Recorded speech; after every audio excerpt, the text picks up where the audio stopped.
Bismillahirrahmanirrahim. Bismillahirrahmanirrahim. Alhamdulillahi rabbil alamin. Alhamdulillahilladzi hadana lihadza wa ma kunna linahtadiya laula an hadanallah. Ashhadu an la ilaha illallah wahdahu la syarika lah. Wa ashhadu anna Muhammadan abduhu wa rasuluh.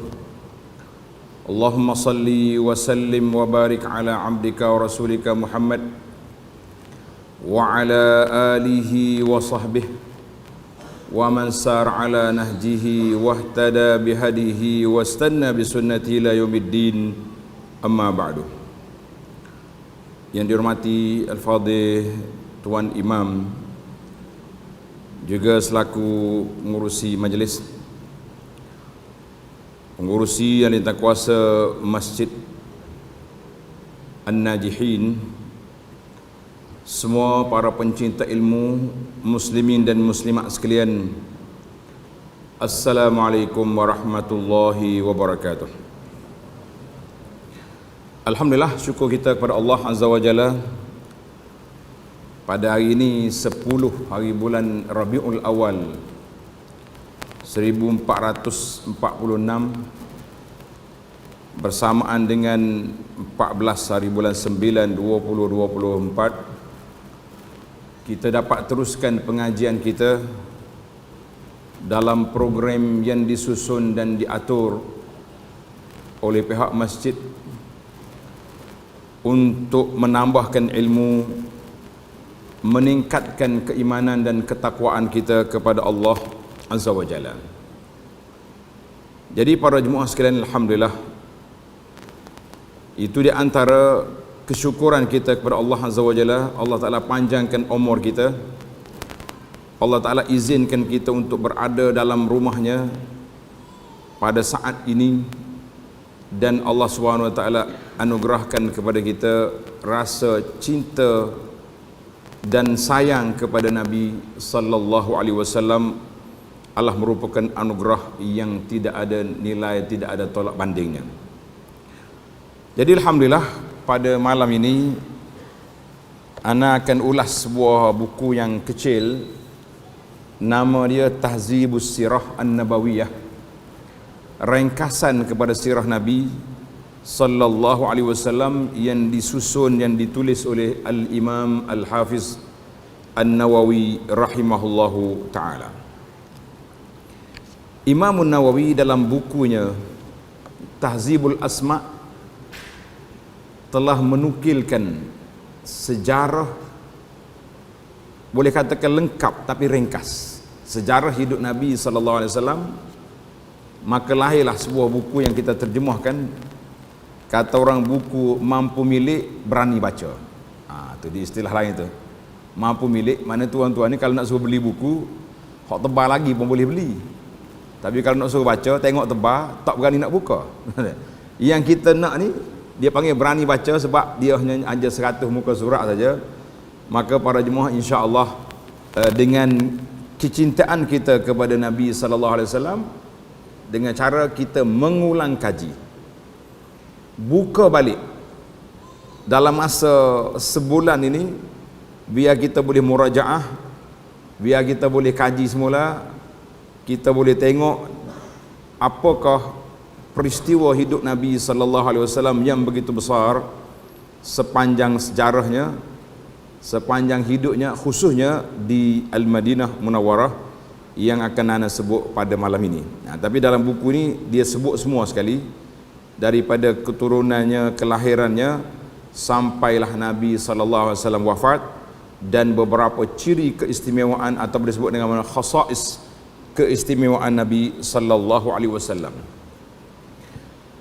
Mungkin timbul soalan, kenapa kita kena bincang tentang sirah Nabi? Jadi malam ini kita akan tanya, siapa yang boleh jawab dia dapat hadiah, insya-Allah. Hadiahnya tak besar, kita akan bagi risalah ni ya. Orang lain, pemimpin-pemimpin lain atas dunia ni hebat setara mana pun, orang panggil sejarah. Tetapi Nabi sallallahu alaihi wasallam disebut dengan sirah. Apa sebab berlaku perbezaan? Ada yang siapa nak jawab, silakan. Kenapa? Hebat mana orang lain, dia panggil sejarah. Tapi bila sampai ke Nabi SAW, dia panggil as-sirah an-nabawiyah. Sirah Nabi. Kenapa Nabi dia guna sirah, orang lain dia pakai sejarah? Cuba silakan, siapa yang bersedia untuk menjawab. Jawab ya. Kalau tak betul, salah pun tak apa, tak kena denda. Tapi kalau betul, boleh ilmu. Fadal. Dia kata tanya dah. Baru mukadimah sudah tanya dah. Tanya tu nak bagi semangat ni. Sebab apa? Fadal. Naam. Sebab dia Rasulullah sallallahu alaihi wasallam, jadi kita panggil sirah. Ada jawapan tapi belum dapat markah. Ya lain, silakan.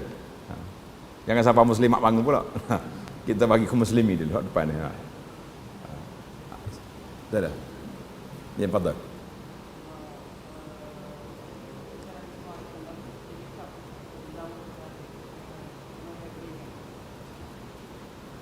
Nabi lengkap dia punya sejarah. Orang lain tak lengkap. Ada jawapan. Peluang yang terakhir, seorang lagi. Silakan. Kenapa orang panggil sejarah, orang lain sejarah, Nabi sirah? Limadha? Jawab dia, tulislah. Tak ada dalam buku sangat ni. Sebab Allah Ta'ala sebut dalam Quran, laqad kana lakum fi rasulillahi uswatun hasanah. Bagi kamu Rasulullah SAW itu contoh. Bila contoh, maka dia panggil as-sirah, maknanya sejarah lengkap seorang manusia yang dijadikan model. Pasal itulah kita belajar sirah Nabi ini salah satu daripada ibadat. Kerana Nabi disuruh contoh. Pembesar mana, hebat setara mana pun sejarah ya. Orang tak suruh hidup tengok, buat contoh ke dia. Kita baca sejarah Fir'aun, sejarah Napoleon, sejarah apa saja pemimpin atas dunia ni yang hebat-hebat. Tapi bukan saja satu contoh. Maka Rasulullah, semua perkataan dia, semua perbuatan dia, semua apa yang berkait dengan Nabi SAW boleh dicontohi. Bahkan bukan setakat boleh, ada sebahagiannya wajib dicontohi. Maka kerana itulah Nabi SAW disebut sebagai as-sirah, orang lain sejarah. Jadi sejarah ni kalau tak berulang pun tak ada masalah. Kita bukan nak suruh dia ulang. Baca sejarah Fir'aun, bukan nak suruh ada orang jadi Fir'aun. Tapi baca sejarah Nabi, Allah Ta'ala suruh kita ikut Rasulullah sallallahu alaihi wasallam. Sebagaimana dalam Al-Quran Tuhan kata, qul in kuntum tuhibbunallah fattabi'uni. Kalau kamu sayang kepada Allah, mu ikut aku. Macam mana kita nak ikut kalau tak kenal? Ini. Macam mana nak ikut kalau tak kenal? Macam mana nak kenal kalau tak belajar? Macam mana nak belajar kalau kita tidak baca? Apa itulah kata orang, kita kena ada paling kurang sebuah buku yang lengkap sejarah hidup Nabi sallallahu alaihi wasallam ini dalam rumah kita, dalam perpustakaan kita. Biar kita ada yang agak lengkap lah. Kalau kita nak simpan kitab Ar-Rahiqil Makhtum contohnya, agak lengkap. Tapi yang ni ringkas, dia lebih kepada fakta-fakta. Satu lagi yang berkait dengan Nabi sallallahu alaihi wasallam, dia panggil fake sirah. Yang pertama, as-sirah an-nabawiyah, ini sejarah daripada kelahiran Nabi sallallahu alaihi wasallam sampai Nabi wafat. Satu lagi yang penting daripada cerita itu, nama dia fiqhus sirah, fiqh, memahami peristiwa yang berlaku. Kita baca sejarah gini-gini, apa yang kita nak ambil daripada cerita ni? Mana akhlak Nabi yang mulia, cara Nabi berinteraksi, itu dia panggil fiqhus sirah. Kerana itulah kata di para pengkaji sirah, dia kata mengkaji sirah Nabi sallallahu alaihi wasallam, tengok dalam mukadimah, mengkaji sirah Nabi sallallahu alaihi wasallam bukanlah seperti kita mengkaji tokoh atau pemimpin biasa yang biasanya sekadar kagum dan bermegah dengan ketokohan atau dengan kepemimpinannya. Kita dia tu hebat dia ni, dia telah ni. Tetapi ia mempunyai hubungan yang erat dengan persoalan yang jawapannya patut diketahui oleh setiap Muslim. Mengapa kita beriman kepada Allah? Mengapa kita percaya kepada Nabi, kenabian Nabi kita Muhammad sallallahu alaihi wasallam?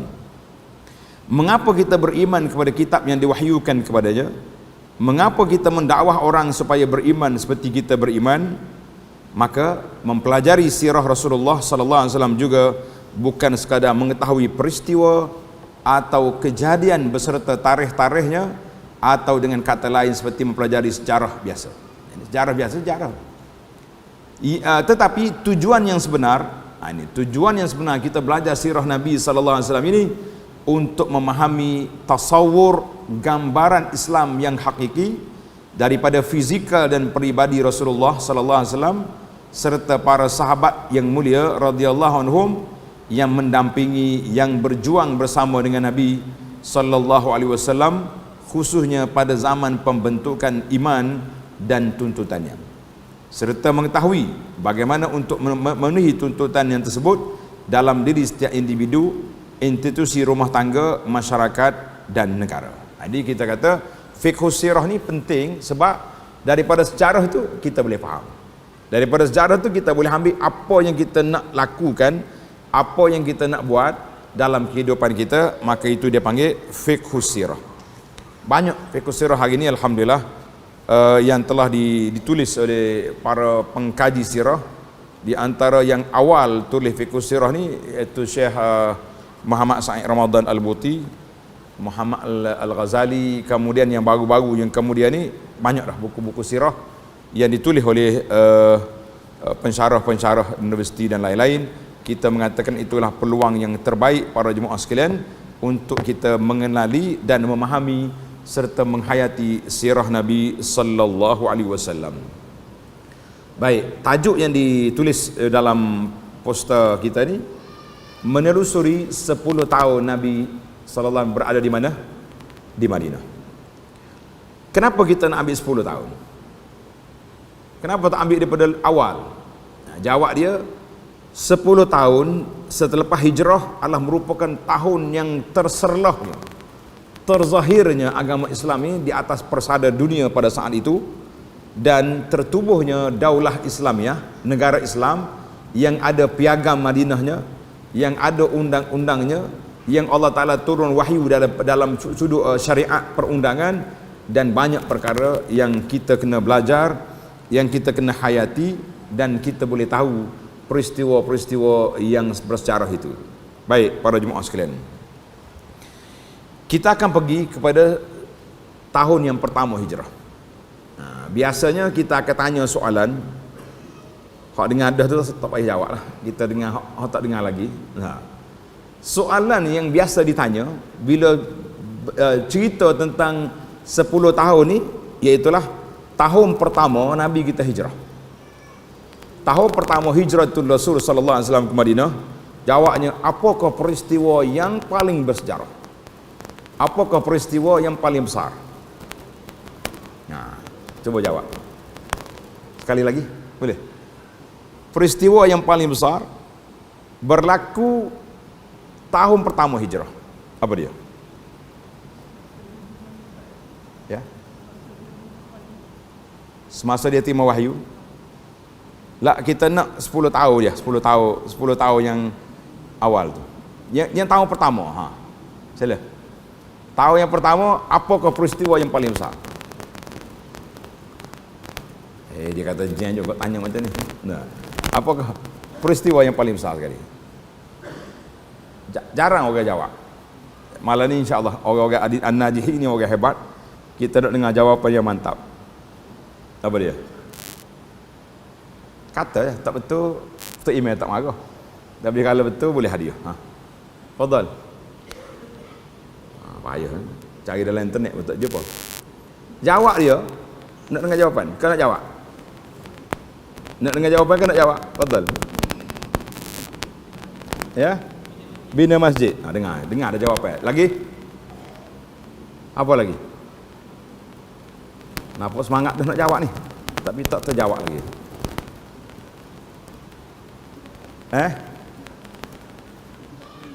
Ya? Hijrah. Ni betul jawapan. Hijrah lah tahun pertama hijrah. Nama dia apa tahun hijrah? Lepas ni ingat boleh jawab dah. Kalau orang tanya, apakah peristiwa yang paling tinggi darjat dia, yang besar dalam peristiwa hijrah? Jawabnya hijrah, itulah. Hijrah itulah yang besar sekali. Kenapa? Sebab dia permulaan langkah pembentukan sebuah negara yang merdeka, langkah untuk menghayati dan melaksanakan tuntun syariat dalam kehidupan. Waktu Nabi di Mekah sallallahu alaihi wasallam berada di Mekah, tak boleh nak buat apa.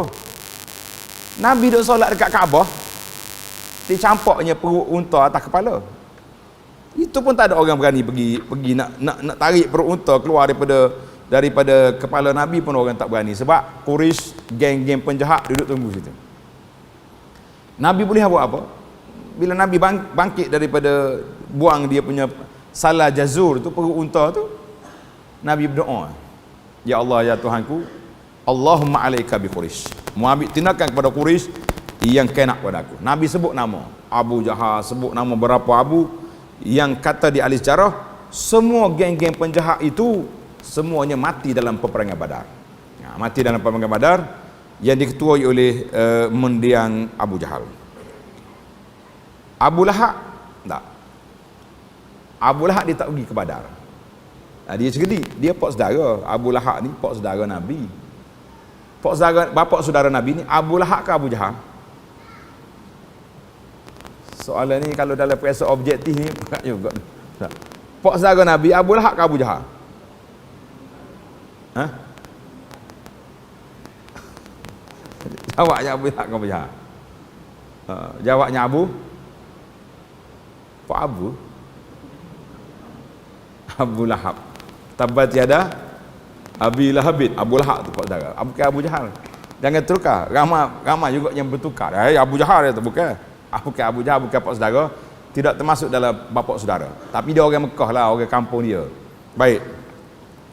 Maka tahun yang pertama Nabi kita sallallahu alaihi wasallam sampai pergi tahun yang pertama hijrah, peristiwa yang paling besar sekali hijratul Rasul sallallahu alaihi wasallam, sehingga Sayyidina Umar bin Khattab radhiyallahu anhu menjadikan peristiwa hijrah itu sebagai takwim kepada umat Islam. Waktu berlaku zaman pemerintahan Umar, zaman pemerintahan Sayyidina Umar, Futuhat Al-Islamiyah, banyak negara-negara telah dibuka. Bila sampai surat mari, sampai pada bulan Syaban kena buat ini. Tapi tak tahu tahun bila. Mungkin Syaban dah lepas, mungkin Syaban akan datang, tak tahu. Jadi Abu Musa tulis surat kepada Khalifah Umar supaya tetapkan tahun. Maka Umar bermesyuarat. Mesyuarat, ada yang cadang kita ikut tahun kelahiran Nabi sallallahu alaihi wasallam. Sayyidina Umar tak setuju. Dia kata umat ini ummatul amal, bukan tahun nostalgia. Sebagaimana Nasara telah menjadikan tahun kelahiran Nabi Isa alaihissalam, ni Nabi Isa, umur Nabi Isa berapa tahun? Umur Nabi Isa berapa tahun?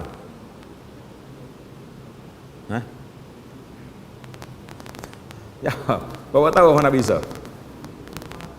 Bijak. 2024 lah, sebab tahu itu tahun kelahiran Isa alaihissalam. Karena itu Nabi Isa lebih tua daripada Nabi kita berapa tahun? 570 tahun. Nah, ini kita kena ingatlah, 570 tahun Nabi Isa lebih tua daripada Nabi Muhammad sallallahu alaihi wasallam. Baik. Maka Umar tak setuju.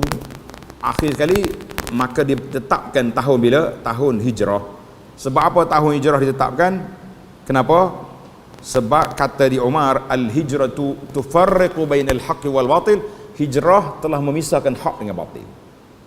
Sebelum hijrah tak nampak. Orang duduk di Mekah sama ada mukmin, orang beriman, yang kuat iman dia menzahirkan, yang lemah iman sembunyi, ataupun kafir. Dua yang ada. Bila sampai di Madinah, muncul satu lagi kumpulan manusia, nama dia kumpulan munafiqin. Kumpulan apa? Munafik. Munafik ni tak akan muncul kecuali apabila Islam kuat. Kalau di Mekah, kalau munafik muncul di Mekah, nanya dia. Hari-hari kena jetik telinga ke Abu Lahab dengan Abu Jahal. Oh, kau Islam je. Bagi dia buat apa, cari penyakit. Bila sampai di Madinah, zahirnya munafik. Kenapa? Sebab mencari peluang. Cari peluang. Apa dia peluang dia? Peluang dia nak projek. Pergi dengan orang kafir. Dia tengok Islam nak menang, mari belah ni pula. Sebab itulah dalam Allah Ta'ala sebut dalam Quran, sifat munafikin lebih panjang daripada sifat orang kafir di awal surah Al-Baqarah. Kena ingat. Baik. Tahun yang pertama juga bila Nabi kita sampai di Madinah sallallahu alaihi wasallam, Nabi kita membina masjid. Masjid mana yang Nabi kita mula-mula bina? Ini orang biasa pergi Mekah ni. Masjid mana? Tu. Ramai penceramah dipanggil mutawif. Mutawif kena jawab ni, tak ada jawab ni tak boleh buat jemaah. Quba. Masjid Quba, masjid awal yang dibina dalam sejarah umat ini sallallahu alaihi wasallam. Nabi kita bina sebelum dia masuk ke bandar Madinah. Nabi bina Masjid Quba. Dan Nabi sallallahu alaihi wasallam beritahu kepada para sahabat, Nabi kata apa? Man tatahhara fi baitihi, siapa dia bersuci di rumah dia. Apa makna suci di rumah dia? Dia ambil wuduk di rumah. Kemudian dia pergi berjalan ke Quba. Dia solat sunat ke solat fardu, dia dapat pahala apa? Pahala apa tak? Sekali umrah. Besar pahala. Tapi lebih besar lagi apabila Nabi sallallahu bina masjid dia lah ni, dia panggil masjid, orang panggil Masjid An-Nabawi ataupun Masjid Nabi. Sama ya. Setengah masyarakat ni, mana satu ni Masjid Nabi, mana satu Masjid Nabawi. Beza ke tak beza dua tu? Beza ke tidak? Tak ada beza. Nabawi, Nabi tu biasa kita orang Melayu ni pakai bunyi Melayu gitu. Masjid Nabi. Sebenarnya Al-Masjid, masjid apa? Al-Masjid An-Nabawi, makna masjid yang disandarkan kepada Nabi sallallahu alaihi wasallam. Masjid yang disandarkan kepada Nabi, maka itu nama dia Masjid An-Nabawi. Jadi alhamdulillah para jemaah sekalian, kita mengatakan itu masjid yang pertama. Yang kedua, barulah Nabi kita bina rumah dia. Rumah pun kecil je. Sahabat-sahabat ni ukur rumah Nabi sallallahu alaihi wasallam, masuk dalam rumah, angkat tangan sentuh ke atap. Sikit dah. Atap tu boleh sentuh dengan tangan je. Kita hari ni berapa tangga nak jumpa atap.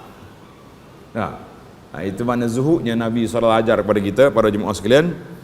Kemudian tahun yang pertama dia panggil Al-Ikha, mempersaudarakan di antara Muhajirin dan Ansar.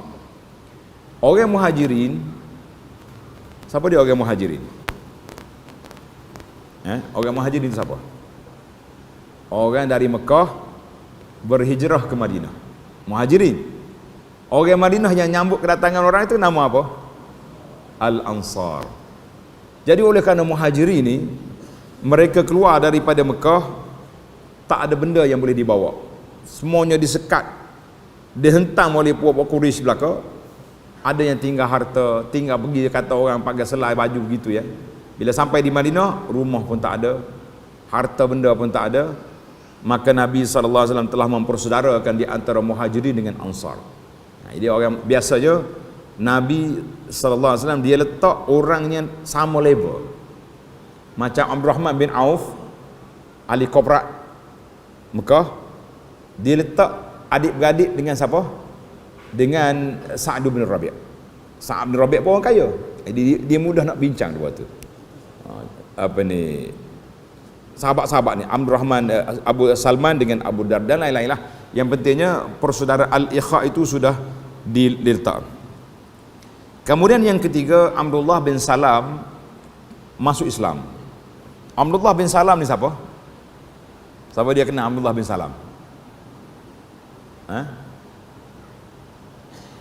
Pendeta Yahudi, ulama besar Yahudi.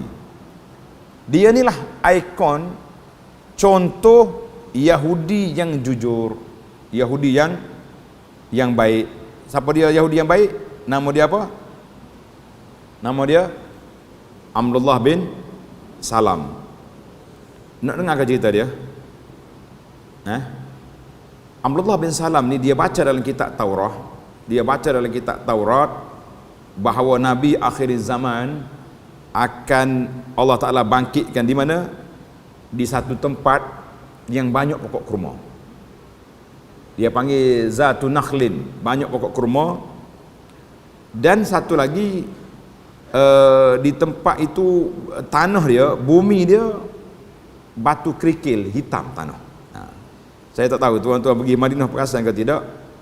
Di Madinah tu dia punya tanah dia, kalau pergi di pasar Tamar tu, di jalan di belakang, tengok dia punya tanah dia panggil batu kerikil tanah hitam gitu.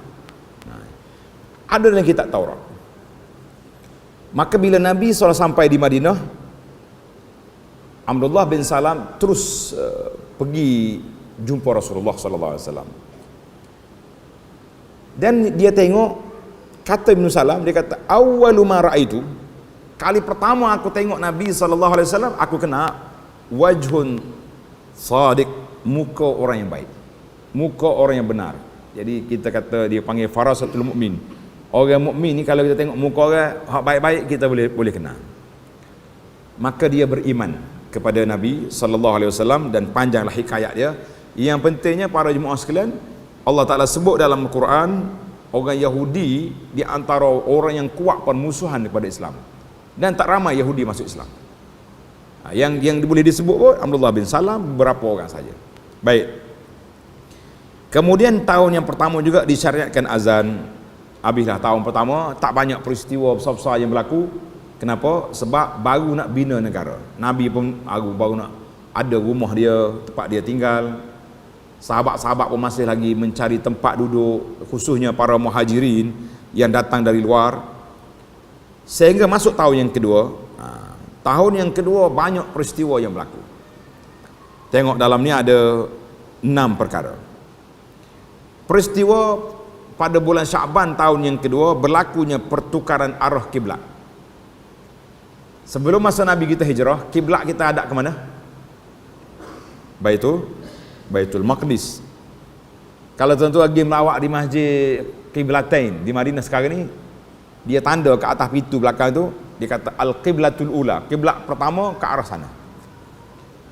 Tapi kiblat sekarang Allah Ta'ala perintahkan pada tahun yang ke bulan Syaban tu supaya tukar kiblat dari Baitul Maqdis ke Mekah. Memang waktu di Mekah tak timbul masalah. Sebab walaupun kita menghadap Baitul Maqdis, tapi Kaabah boleh duduk tengah. Maknanya Kaabah duduk sini, contohnya Baitul Maqdis sana tak? Nabi boleh solat sini, solat belah ni, Kaabah pun kena, Baitul Maqdis pun kena. Bila pergi sana dah bertukar, sebab Baitul Maqdis sana, Kaabah sini, adat sana, belakang sini. Sebab itulah dalam peristiwa itu, maka Nabi SAW diizinkan oleh Allah untuk tukar kiblat. Kenapa peringkat awal kedatangan Nabi SAW ke Madinah itu kiblat dia diizinkan dan diarahkan supaya ke arah Baitul Maqdis? Apa hikmah? Apa sebab? Sebab dianya Allah SWT nak beri peluang kepada Yahudi supaya jinak dengan Islam. Kiblat dia dengan kita sama, dia menghadap ke arah kiblat kita juga. Rupa-rupanya Yahudi ni kerah kepala. Kita nak berlunak dengan dia pun tak perlu. Sebab itulah bila Allah Ta'ala perintahkan tukar kiblat ke Mekah, Yahudi mengamuk. Dia kata Muhammad ni tak ada istiqamah, sekali sana sekali sini. Dia pertimbulkan di ayah, dia kata kalau macam tu, orang yang mati sebelum tukar kiblat, dia solat ke Baitul Maqdis, apakah solat dia diterima ataupun tidak? Apa aja lah. Sehingga turun ayat Quran mengatakan bahawa tak ada jadi masalah. Dulu kita menghadap ke arah Baitul Maqdis dengan perintah Allah, kita tukar ke arah Kaabah dengan perintah Allah. Jadi kenapa awak masalah apa? Itu yang pertama. Kemudian difardukan puasa Ramadan. Mana tahun yang pertama Nabi kita sampai ke Madinah, tahun yang berikutnya awal bulan tahun yang kedua tu berlakunya hari Ashura. Tahu hari Ashura? Bila hari Ashura? 10 Muharram. Puasa ke tak puasa kita 10 Muharram? Puasa 10 Muharram pun ni puasa. Tak ingat puasa ke tak dia tu. Puasa dah. Masjid anjur majlis puasa. Alhamdulillah. Nabi tengok orang Yahudi puasa pada hari Ashura. Nabi tanya dia, kenapa kamu puasa? Dia kata, hadza yaumun azim, ini hari yang besar. Hari Allah Ta'ala selamatkan Nabi Musa daripada Fir'aun. Sumna syukran lillah. Kami puasa kerana syukur kepada Allah Ta'ala. Oh, Nabi arahkan para sahabat, kita puasa hari ini. Sebab apa? Sebab nahnu ahaqqu bi Musa minhum, kami lebih berhak menghormati Musa lebih daripada puak-puak Yahudi. Maka Nabi puasa. Bila mari Syaban pada tahun tu, Allah Ta'ala turun Quran, kutiba alaikumus siyam, diperdukan kepada kamu puasa. Maka Rasulullah sallallahu alaihi wasallam ni puasa Ramadan dan puasa Ashura menjadi sunat. Alhamdulillah. Kemudian diperdukan zakat fitrah yang besar. Tanda di pelajar, tanda di para jemaah. Kalau orang tanya apakah peristiwa besar yang berlaku pada tahun yang kedua, apa peristiwa besar yang berlaku pada tahun yang kedua dalam sudut sirahnya, iaitulah berlakunya Ghazwah Badar. Bila kita baca Ghazwah, ada orang tanya apa makna Ghazwah? Peperangan. Bila kita belajar sirah, ada dua istilah. Yang pertama dia panggil Ghazwah. Ghazwah ni peperangan besar yang dihadiri oleh Nabi SAW. Nabi sendiri pergi. Macam dalam perang Badar. Peperangan Badar, Rasulullah SAW sendiri mengetuainya bersama dengan berapa bilangan tentera? Berapa? 300 berapa belah orang. Tapi oleh kerana mereka ni pergi dengan begitu semangat, tawakal kepada Allah Ta'ala yang begitu tinggi, munajat kepada Allah SWT dengan sepenuh hati, maka Allah Ta'ala beri kemenangan walaupun bilang kita sedikit. Masya Allah.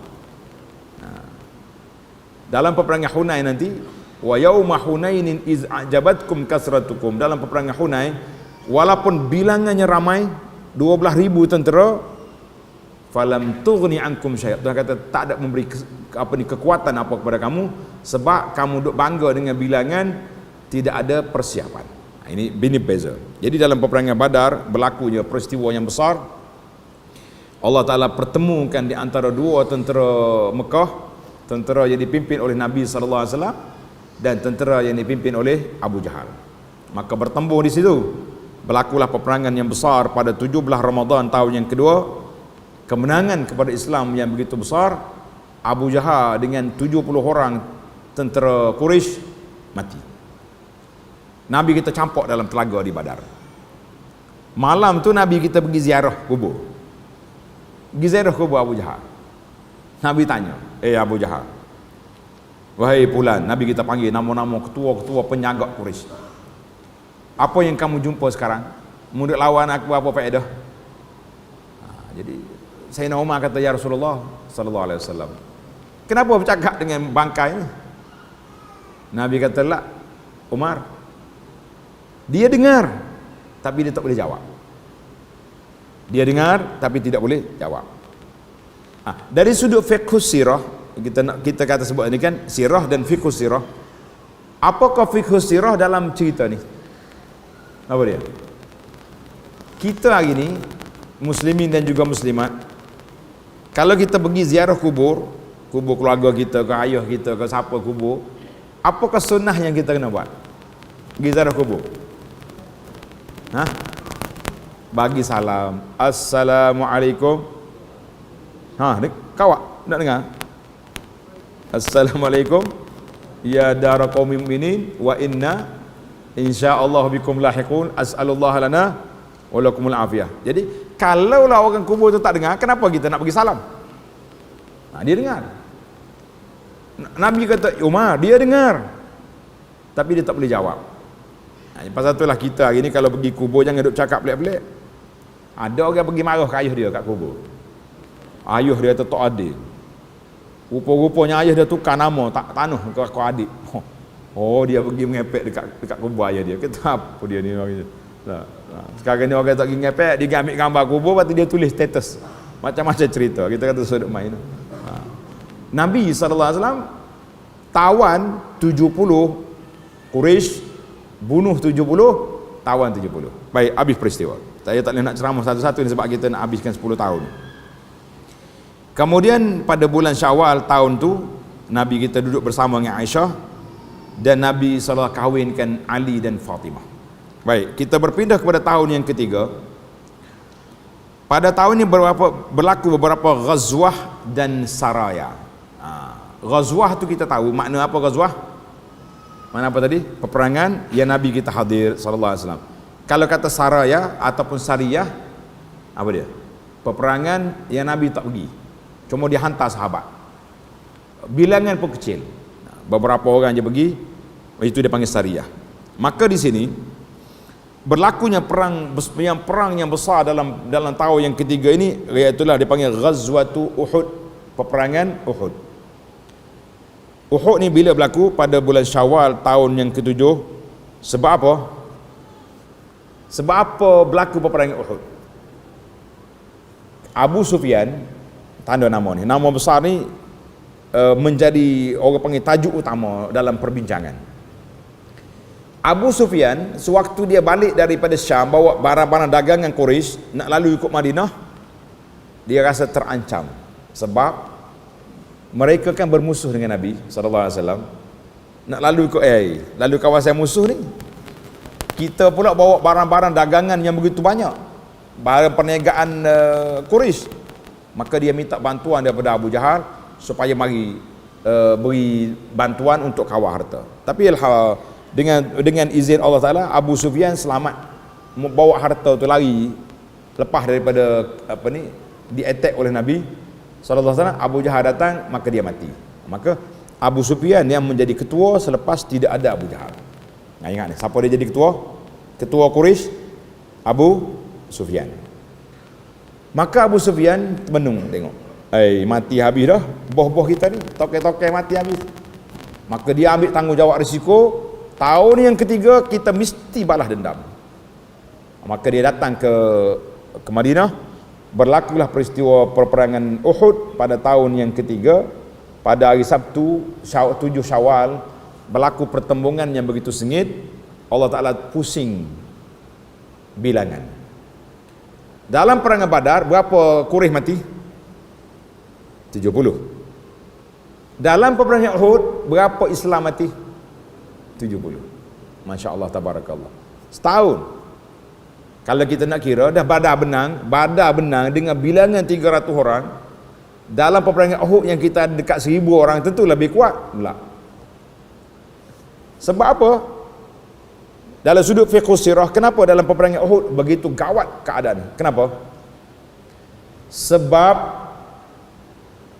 tentera Islam, dia panggil Ar-Rumah, tentera pemanah yang duduk atas bukit tu, yang Nabi kita bagi arahan supaya jangan tinggal tempat ini, telah tinggal tempat.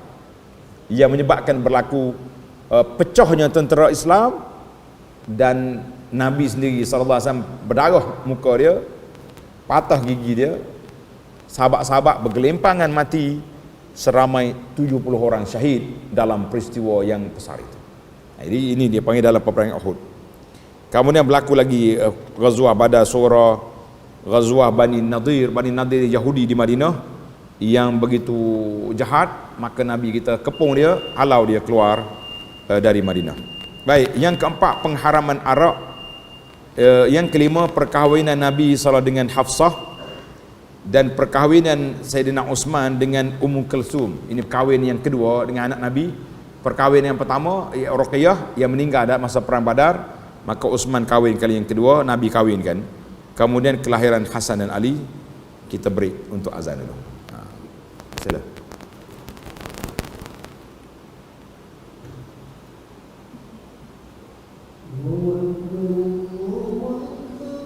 Allahu Akbar, Allahu Akbar.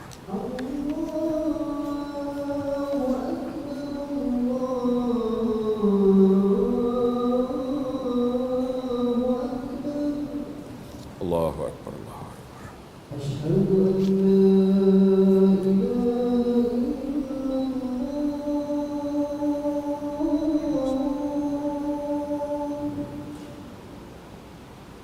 أشهد أن لا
Allahu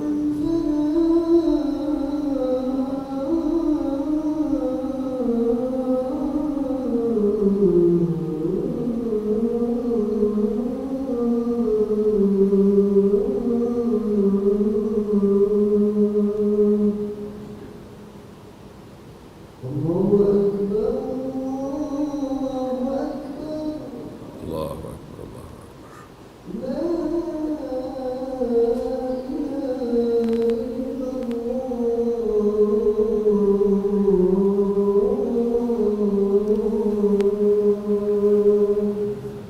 La ilaha illallah.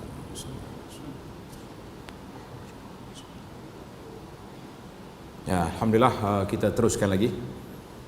Apabila azan, di antara perkara yang sunnah yang kita kena buat, apa dia? Jawab azan. Jawab tadi kan. Bila habis la ilaha illallah, kita kata apa? Allahumma salli ala Muhammad, selawat. Selepas selawat tu baru kita baca doa Allahumma rabb hazihi da'wati tamah sampai ke akhirnya. Dalam hadis Nabi SAW beritahu, dalam hadis Muslim, Nabi kata siapa dia dengan azan dia jawab, kemudian dia selawat Allahumma salli ala Muhammad, kemudian dia doa minta kuasa syafaat, ati Muhammadanil wasilata wal fadilah. Apa kita dapat? Nabi kata halat lahu syafa'ah yaumal qiyamah, orang ini berhak menerima syafaat pada hari kiamat. Ni kita nak syafaat ke tidak? Kena baca, kena ingat. Jangan lupa. Habis jawab saja okey. Jawab azan saja okey ke tak okey? Kalau jawab kena pergilah. Kalau jawab saja azan tak pergi, samalah kita radio dengan TV kat rumah. TV jawab azan tak? TV jawab azan. Jawab, lepas dia azan dia jawab TV. Radio jawab juga tak? Jadi kalau kita jawab azan saja tak pergi, mana kita dengan radio dengan TV itu lebih kurang. Kau nak jadi TV. Pihak muslimat tengok, kalau suami itu sudah jawab azan senyap tak pergi, kata awak ni tak kesama dengan TV. TV jawab juga tapi tak pergi. Kita kena buat. Pada itulah hari ni alhamdulillah, di antara gerak kerja ahli-ahli masjid ni, macam mana nak tarik orang-orang di sebelah masjid ni supaya mari ke masjid. Kalau nak kira bilangan penduduk di mana-mana taman pun hari ni ramai. Tapi bilangan yang sampai ke masjid berapa peratus agak-agak? Mungkin satu tempat 1%, mungkin 5%, mungkin lebih banyak. Jadi takkanlah hari-hari nak kempen subuh seperti Jumaat nak bawa selebriti sentiasa. Nak selebriti bawa sekali nak kempen, lepas tu kena jalan sendiri. Baik, mari kita pergi. Tahun yang keempat Nabi kita berkahwin dengan Ummu Salamah radhiyallahu anha. Dibenarkan solat qasar dan disyariatkan tayamum. Kemudian ada khilaf sini. Imam Nawawi kata tahun yang keempat ni peperangan Khandaq, tapi yang rajihnya Khandaq berlaku pada tahun yang kelima. Baik. Tahun yang kelima berlaku peperangan Khandaq. Apa makna Khandaq? Apa beza di antara perang Khandaq dengan perang Ahzab? Apa beza? Ahzab dengan Khandaq, apa beza? Boleh beza tak? Nak tanya Mutawih pula. Khandaq sebab dia gali parit. Kan orang Madinah mari nak serang, orang Mekah mari nak serang Madinah. Dia bawa tentera ramai mana? 10,000 tentera. Tentera Islam di Madinah ada 3,000. 10 lawan 3. Penat juga. Ketika itulah Salman Al-Farisi radhiyallahu anhu telah memberi cadangan supaya digali Khandaq, gali parit. Dia gali parit lebih kurang dalam hampir 3 km. Dia gali dengan cangkul, bukan gali dengan berdoza macam zaman kita gitu. Allah Ta'ala beri kekuatan pada para sahabat Nabi. Itu sebab tu nama dia Khandaq. Adapun Ahzab, kenapa nama dia Ahzab? Sebab dia panggil tentera gabungan, tentera bersekutu. Quraisy mari Mekah, Ghatafan dan geng-geng lain daripada sekitar Madinah, Yahudi Bani Quraizah di sebelah atas. Mana bergabung ni nak lanyak Madinah. Sebab tu nama dia tentera Ahzab. Kita pun besarnya peristiwa Ahzab ni sehingga dibaca sekarang. Allahumma ya munzilal kitab wa mujriyas sahab wa hazimil ahzab. Dalam takbir raya wa hazamal ahzab wahdah. Sebab apa? Sebab peristiwa itu gawat. Maka berlaku peristiwa Ahzab, tapi peperangan tak jadi, tidak banyak bertempur. Sebab apa? Sebab di depan mereka ada parit. Jadi tak boleh nak pergi, tak boleh langgar. Berapa orang yang Quraisy yang lompat dengan kuda dia lepas, yang lain-lain jatuh dalam parit. Jadi tidak banyak berlaku, tapi peristiwa itu besar. Baik, selepas peperangan Ahzab berlakunya pengepungan Bani Quraizah. Ingat, pengepungan Bani Quraizah. Sebab apa Nabi kita pergi kepung Bani Quraizah? Dia kata sebab Bani Quraizah ni Yahudi yang jahat, yang batal perjanjian dengan Nabi SAW. Dia pergi bela puak-puak Quraisy. Nabi sudah perang Ahzab balik ke rumah dia, nak berehat sekejap, Jibril datang. Dia kata, ya Rasulullah SAW, Rasulullah dah berhenti dah perang. Ya, kami malaikat belum tutup sayap. Malaikat ni dia bersayap, uli ajnihatin masna, ada yang 2 sayap, ada yang lebih sayap malaikat. Jibril AS berapa sayap dia? 600. Jadi manjalah buat cerita malaikat. Yang penting malaikat datang, tanya Nabi SAW, dia kata, ya Rasulullah berhenti dah, kami malaikat belum lagi tutup sayap. Allah Ta'ala perintahkan Nabi pergi ke Bani Quraizah, kepung mereka. Maka Nabi perintah para sahabat, la yusalliyanal asra illa fi Bani Quraizah. Mu jangan solat asar hari ni kecuali di Bani Quraizah. Maka Nabi kita kepung. Bila kepung, Yahudi ni tak nak buat apa dah. Dia minta dalam perundingan, nak minta Sa'ad bin Mu'az, seorang sahabat Nabi yang jadi member dia zaman dulu, supaya menjadi hakim dalam isu ni. Nabi kata tak apa, pergi ambil Sa'ad. Sa'ad bin Mu'ad waktu dalam perang Ahzab dia kena panah sini. Dia sakit, duduk di hospital. Di mana hospital dia? Dekat masjid Nabi. Nabi SAW kata pergi ambil Sa'ad. Bila Sa'ad bin Mu'ad datang, Yahudi sukalah ingatkan Sa'ad ni orang panggil member, boleh jadi ada simpati. Tuan-tuan dan puan-puan terkejut besar puak-puak Yahudi, sebab Sa'ad kata apa?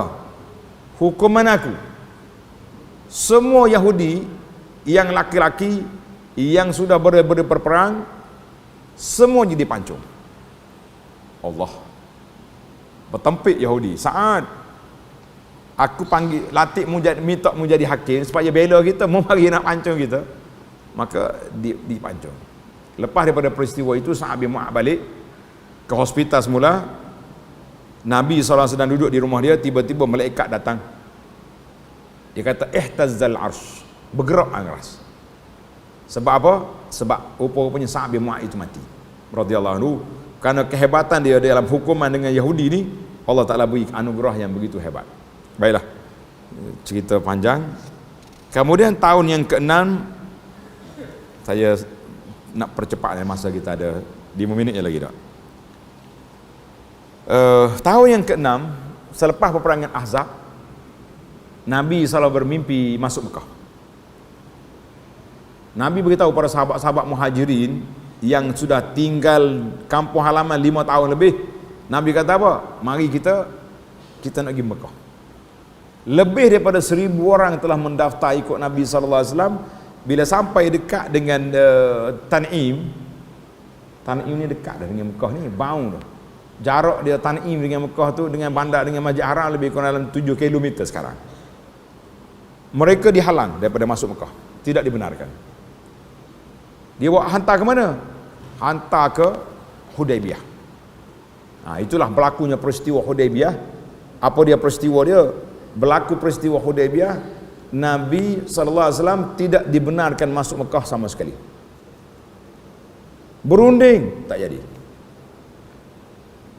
Last sekali datang Suhail bin Amru. Suhail ni makna dia mudah. Apa makna Suhail? Mudah. Nabi tengok Suhail datang, Nabi kenal lah dia orang Mekah juga. Nabi kata sahalallahu amrana, Allah Ta'ala permudahkan urusan kita sebab yang datang tu nama mudah. Rupanya nama ni ada kesan juga. Anak-anak kita jangan letak nama kanah-kanah. Tak dengar kata. Jadi kena letak nama mudah. Jadi maka berlakulah perundingan, dia panggil Sulhul Hudaybiyah. Quraisy setuju untuk gencatan senjata di antara Nabi sallallahu dengan mereka selama 10 tahun. Tak ada perang. Tak ada peperangan. Banyaklah. Dan keputusan akhir, Nabi tetap tidak dibenar masuk Mekah. Maka terpaksa Nabi kita buka ihram, dia panggil dam sembelih kambing, dia panggil dam ihsar. Ingat dam ihsar, sembelih kambing, Nabi kita buka ihram balik. Quraisy kata tahun depan kita bagi visa 3 hari. Maka Nabi datang pada tahun yang ke-7. Dia panggil tahun yang ke-7 ni tahun Umratul Qadiyah, umrah nak tunaikan janji Quraisy. Takdir Allah Ta'ala, bila Nabi sampai ke Mekah, syaitan pula mari. Quraisy, bodoh buatmu ni. Muhammad tu waktu sampai Madinah tu, kawan-kawan dia ni kena humma, demam panas, menyebabkan tubuh mereka tak kuat, antibody sudah lemah. Dia pula berjalan dari Madinah ke Mekah 8 hari 8 malam. Sekarang ni mereka nak tawaf, kamu kumpul dia nak dekat tawaf dekat Kaabah, mu serang hendak, mati habis. Patut Quraisy tak terima tawaran syaitan ni, sebab dia ada janji, dia ada bagi visa 3 hari boleh masuk, tiba-tiba nak batalkan visa. Jangan tanya saya visa ziarah, kau visa umrah ni tak tahulah. Itu cerita Quraisy. Maka Nabi SAW diberitahu oleh Allah Ta'ala melalui wahyu bahawa Quraisy akan khianat. Nabi kata bagus. Kita pun buka ihram, ambil kain ihram, buka bahu kanan. Perasa ada orang pergi umrah, pergi haji, waktu tawaf buka bahu mana? Kanan ke kiri? Kau lama dah tak pergi? Nak macam siapa dia kata kiri? Buka bahu kanan ke kiri? Bunyi kiri sana. Tanya pula lari. Kanan sini. Buka bahu ni. Buat letak kain ihram sini, buka sini. Sebab apa? Ni baru tahu sebab mana ni. Sebabnya Quraisy duduk di atas bukit. Bukit di sebelah istana tu nama dia Jabal Abi Qubais. Beradak dengan dia tu nama dia Jabal Qu'ayqi'an. Apa dia boleh sebut nama ni bijak. Jabal apa? Belik juga nama tu kata Qu'ayqi'an. Qu'ayqi'an. Sarah ni panjang pula. Pasal apa nama Qu'ayqi'an? Sebab apa nama Qu'ayqi'an? Dia mudah ya dia punya nama benda ni. Sebab orang Arab tu dia tempat dia pergi atas bukit tu. Jadi bunyi pedai belaga kokak-kokak tu jadi Qu'ayqi'an. Mana ada? Banyak cerita malam ni. Baik. Jadi Quraisy duduk atas bukit tu, dia nampak dia duduk tengok Nabi, maka Nabi SAW kata kita buka bahu kanan nak tunjuk kita punya body kuat, dan kita mula berjalan 3 pusingan ni dengan ramal. Ramal ni macam lompat sikit, jalan melompat, berlari anak kata orang. Bila Quraisy tengok, jangan serang, mereka ni bukan orang penyakit, bukan orang penat, ni tarah jin, jadi tak jadi turun. Bila Nabi sampai ke sudut sebelah ni, kan Quraisy di sini, sampai ke sebelah makam rukun Yamani dengan Hajar Aswad terlindung, Nabi berjalan biasa.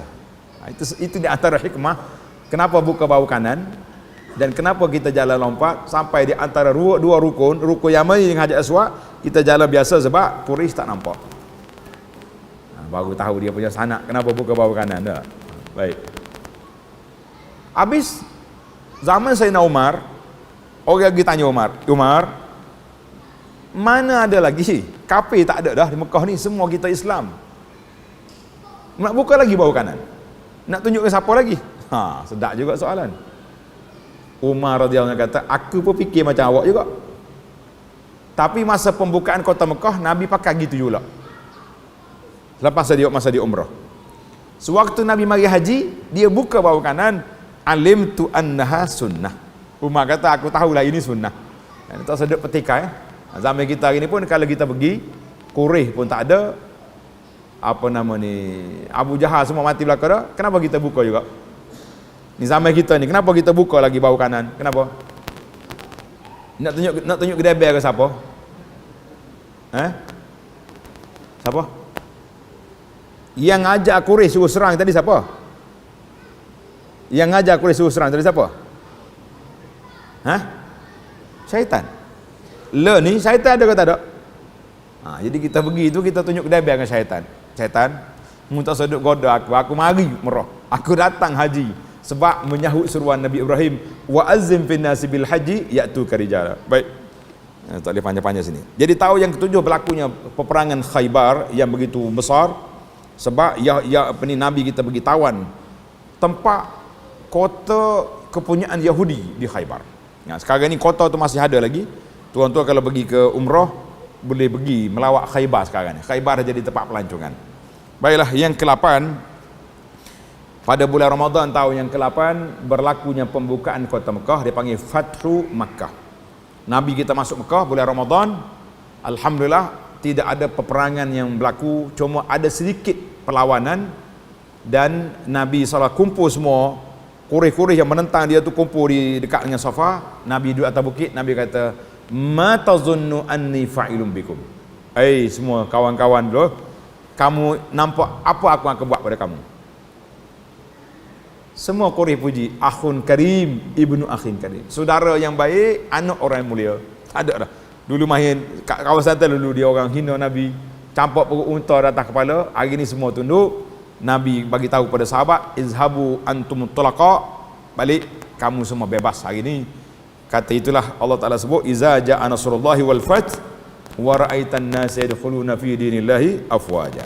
Selepas Nabi kita buka kota Mekah, Nabi kita pergi ke Hunain, pergi ke Taif, dan pada tahun yang ke-9 berlakunya peperangan Tabuk dan kedatangan rombongan al-wufud, rombongan delegasi yang datang ramai ke Madinah.